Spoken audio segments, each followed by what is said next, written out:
Hello friends, आपका मेरे YouTube channel economic analysis में स्वागत है। मैं आपके लिए अर्थशास्त्र की आसान से आसान वीडियो लाया हूं। मेरा उद्देश्य आपको अधिक से अधिक लाभ पहुंचाना है। हेलो फ्रेंड्स, आज का विषय है मांग की कीमत लोचकों का माप। मांग की कीमत लोचकों को मापने की 3 विधियां हैं।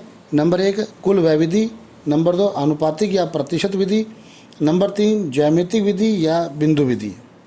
तो हम आज पहली विधि पढ़ते हैं, कुल व्यय विधि। इस विधि का प्रतिपादन डॉक्टर मार्शल ने किया था। इस विधि के अनुसार मांग की लोच को मापने के लिए यह मालूम करना चाहिए कि किसी वस्तु की कीमत में परिवर्तन होने से उस पर किया जाने वाला कुल व्यय में कितना परिवर्तन किस दिशा में होता है।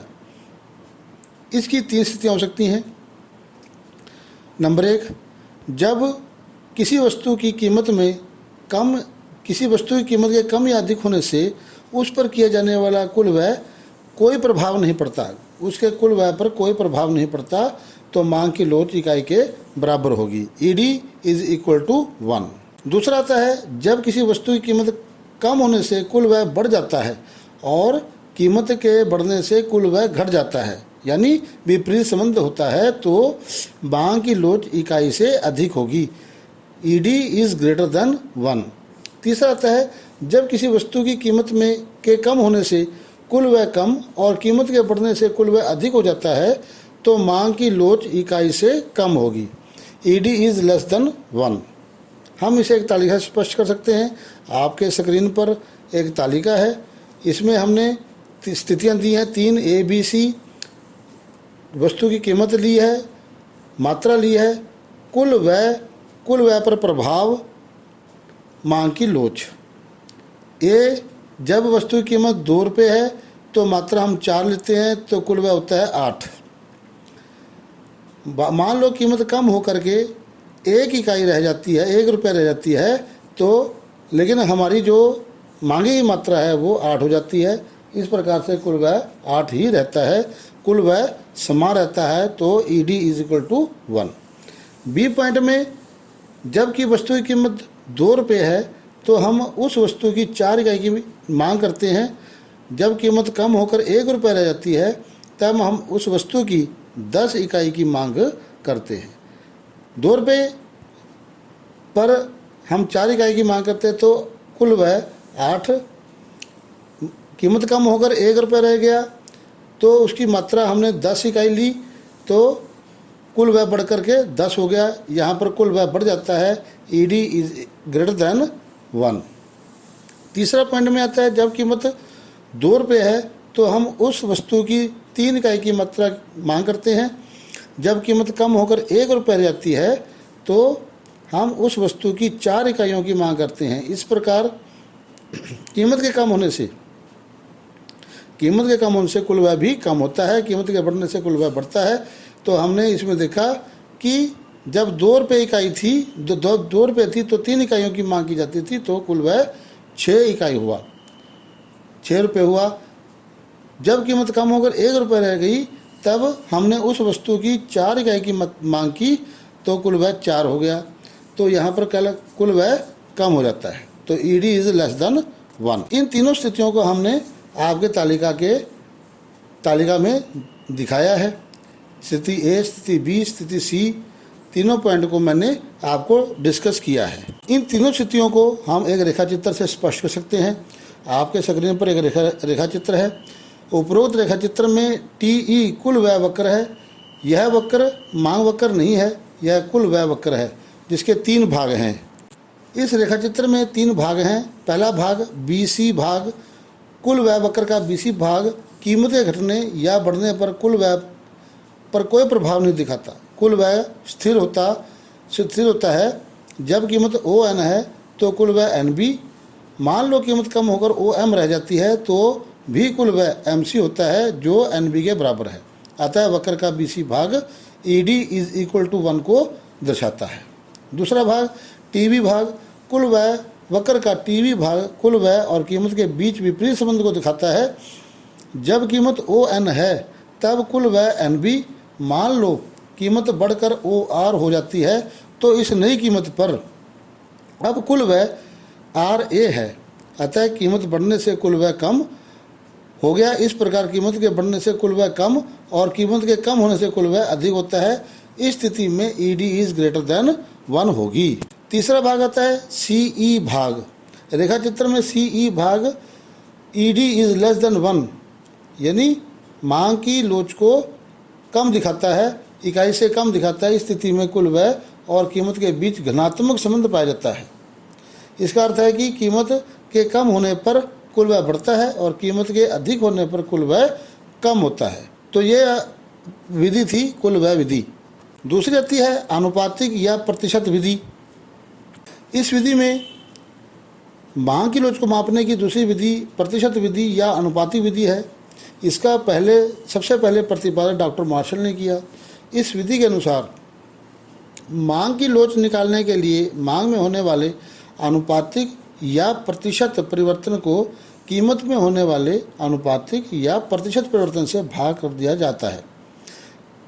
हम इसे निम्न सूत्र से ज्ञात कर सकते हैं। ED is equal to minus, क्योंकि कीमत का और मांग का विपरीत संबंध है इसलिए हमने माइनस का चिन्ह लगाया है। मांग में आनुपातिक या प्रतिशत परिवर्तन डिवाइडिंग बाय कीमत में आनुपातिक या प्रतिशत परिवर्तन। आगे है ED is equal to minus मांग में परिवर्तन बटा प्रारंभिक मांग गुणा 100 डिवाइडिंग बाई कीमत में परिवर्तन बटा प्रारंभिक कीमत गुणा 100। मांग में परिवर्तन को Q1 माइनस Q और प्रारंभिक मांग को Q से डिनोट करते हैं।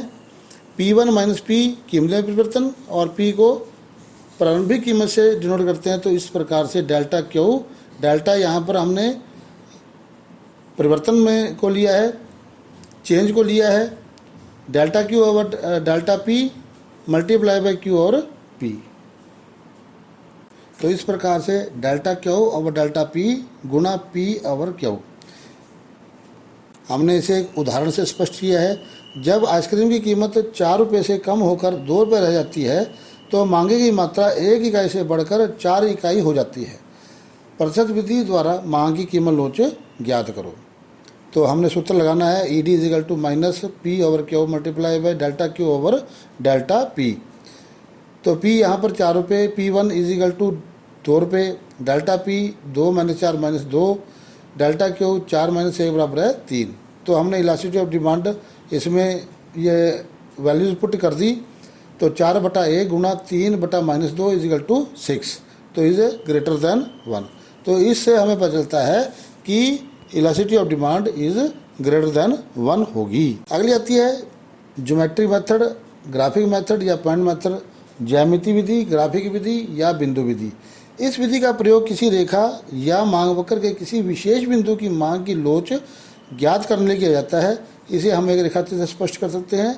आपके स्क्रीन पर एक रेखा चित्र दिया हुआ है। उस रेखा चित्र में ओ एक्स अक्ष पर मांगी मात्रा और ओ वाई अक्ष पर वस्तु की कीमत को लिया गया है। एमएन मांग वक्र सीधी रेखा के रूप में दिखाई दे रही है। इस रेखा के किसी भी बिंदु की मांग की लोच ज्ञात करने के लिए रेखा के निचले हिस्से को उस बिंदु से ऊपरले हिस्से द्वारा भाग कर दिया जाता है। मांग की लोच बराबर है Pn बटा Pm, P बिंदु से निचला भाग, Pm P बिंदु से ऊपरला भाग। इस विधि के अनुसार निम्न प्रकार से मांग की लोच ज्ञात की जा सकती है। नंबर 1 सीधी रेखा मांग वक्र की।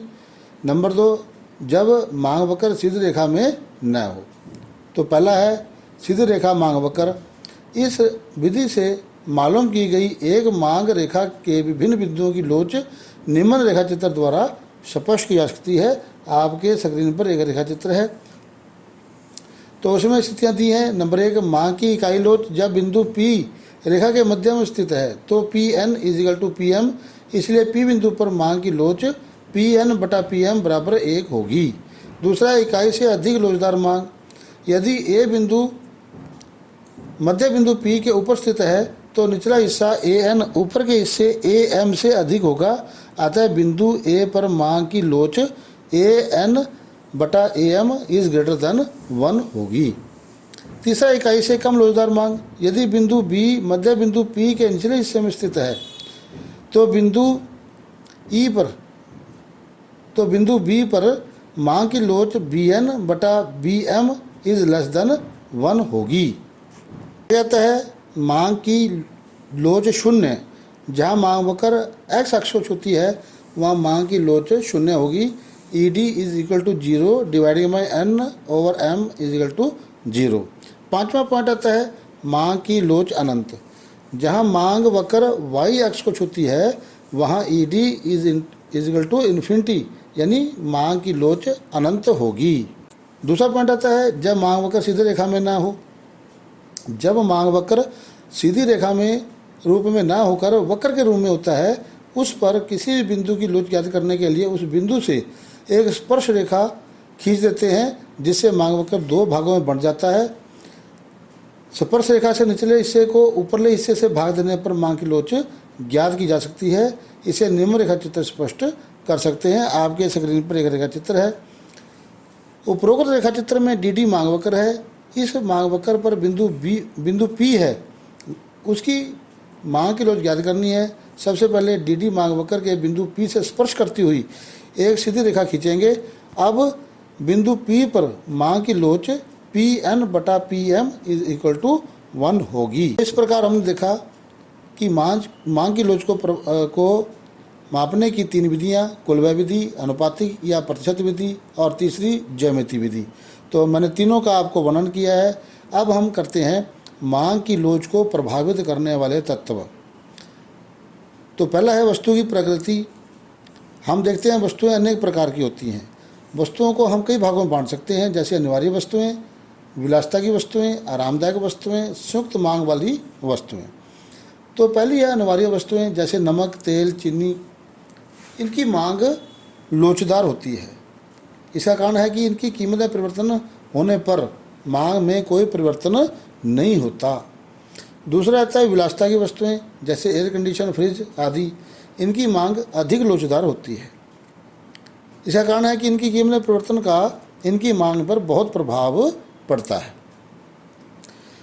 आ जाती है आरामदायक वस्तुएं। इनकी मांग की लोच औसतन दर्जे की होती है। संयुक्त मांग वाली वस्तुएं, इन वस्तुओं की मांग भी की लोच बेलोचदार होती है। दूसरा आता है स्थानापन्न वस्तुओं की उपलब्धि।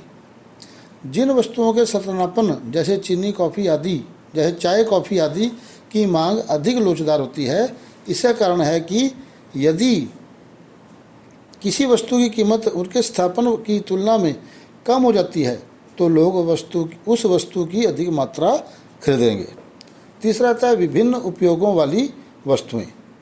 जिन वस्तुओं के विभिन्न उपयोग हैं उन वस्तुओं की मांग अधिक लोचदार होती है। यदि उनकी मांग बढ़ जाती है तो उनका प्रयोग जरूरी कार्य के लिए किया जाएगा। जिनके विभिन्न उपयोग कम हैं उनकी मांग बेलोचदार होगी। चौथा आता है उपभोग का स्थगन। स्थगन मतलब छोड़ देना, भविष्य के लिए छोड़ना। जिन वस्तुओं के उपभोग को भविष्य के लिए स्थगित किया जा सकता है उन वस्तुओं की मांग अधिक लोचदार होती है, जैसे मकान के लिए ईंट, रेत आदि। परंतु जिन वस्तुओं की भविष्य के लिए मांग स्थगित नहीं की जा सकती उन वस्तुओं के लिए मांग कम लोचदार होती है। पांचवा आता है उपभोक्ता की आय। जिन लोगों की आय बहुत अधिक या बहुत कम है, जिन लोगों की आय बहुत अधिक या बहुत कम है, उनके द्वारा मांगी जाने वाली वस्तुओं की मांग बेलोचदार होती है। इसका कारण है कि वस्तु की कीमत के बढ़ने पर उनकी मांग पर कोई असर नहीं होता, परंतु मध्यम वर्ग द्वारा खरीदी जाने वाली वस्तुओं की मांग लोचदार होती है, क्योंकि इस वर्ग की आय में परिवर्तन होने पर वस्तुओं की मांग में भी परिवर्तन होता है। तो जिन लोगों की आय बहुत अधिक बहुत कम है उनकी मांगी की मात्रा पर अधिक प्रभाव नहीं पड़ता, जबकि मध्यम वर्ग के लोग जिनकी आय कम ज़्यादा होती रहती है उनके द्वारा मांगी की मात्रा पर बहुत प्रभाव पड़ता है। छठा है उपभोक्ता की आदत। लोगों को जिन वस्तुओं की आदत पड़ जाती है, जैसे सिगरेट, शराब आदि, इनकी मांग बेलोचदार होगी। कीमत बहुत ज़्यादा कम ज़्यादा हो लेकिन मांग पर कोई प्रभाव नहीं पड़ता। इसका कारण है कि इन वस्तुओं की कीमत बढ़ने पर उपभोक्ता इनकी मांग कम नहीं करता। सातवां आता है संबंधित वस्तु की कीमत स्तर। मांग की लोच संबंधित वस्तु की कीमत स्तर पर भी निर्भर करती है। यदि संबंधित वस्तु की कीमत ऊंचे स्तर की है तो वस्तु की मांग भी ऊंचे की लोच ऊंचे अधिक होगी, और यदि वस्तु की कीमत नीचे स्तर की है तो वस्तु की मांग की लोच कम होगी। लास्ट में 8वां, समय अवधि। मांग की लोच पर समय अवधि का भी प्रभाव पड़ता है। अल्पकाल में किसी वस्तु की मांग बेलोचदार होती है। इसका कारण है कि उपभोक्ता अपनी आदत में परिवर्तन नहीं कर सकता, जबकि दीर्घकाल में अधिक लोचदार होती है। इसका कारण है कि उपभोक्ता अपनी आदत में परिवर्तन कर सकता है, अतः वस्तु की कीमत बढ़ने पर उसकी कीमत कम होगी, इसलिए मांग लोचदार होगी। तो ये मांग की लोच को प्रभावित करने वाले तत्व मैंने आपको पढ़ाए हैं। इससे पहले मांग की लोच को मापने की विधियाँ मैंने आपको कराई थी। धन्यवाद। हेलो फ्रेंड्स, अगर मेरा ये वीडियो आपको पसंद आया है तो इस वीडियो को लाइक करें, शेयर करें, सब्सक्राइब करें, ताकि मेरे आसान से आसान वीडियो इकोनॉमिक एनालिसिस चैनल पर आपको मिलते रहें। हाँ, और नीचे दिए बेल आइकन बटन को दबाना ना भूलें। धन्यवाद।